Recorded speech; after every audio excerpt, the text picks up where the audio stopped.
we continue to listen to the portion of the what we call Jesus' priestly prayer. And here, mentioned twice was unity.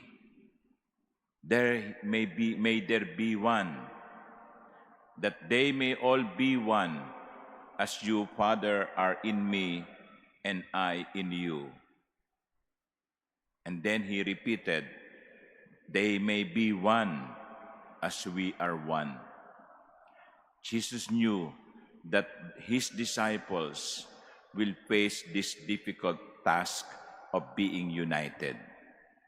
And even now, among Christians, there is division. Minsan ang pinag-aawayan ay katulad ng nangyayari ngayon sa India. Yung mga Kristiyano nag-aaway, haharap ba sa tao sa pagmimisa o nakatalikod?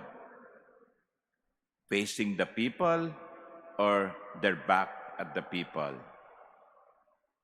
So for unity to happen, there are at least three things that are necessary. Number one, there must be constant dialogue. Constant dialogue. Dapat nag-uusap. Kahit po siguro sa mag-asawa, sa mga magkakaibigan, kailangan yon nag-uusap. Kapag ang mag-asawa hindi na nag-uusap, may problema na. So, sa mga Kristiyano, kailangan din nag-uusap. Pinag-uusapan, ano ba yung problema? At ano ang pwede nating maging solusyon? Constant dialogue. It is necessary for unity. The second is compromise for the sake of the greater good. Compromise. Bigayan. Give and take. Hindi po pwede yung isang side lang ang laging nananalo o nakukuha ang gusto. Hindi. Dapat marunong magbigayan. Give and take. Pero for the greater good.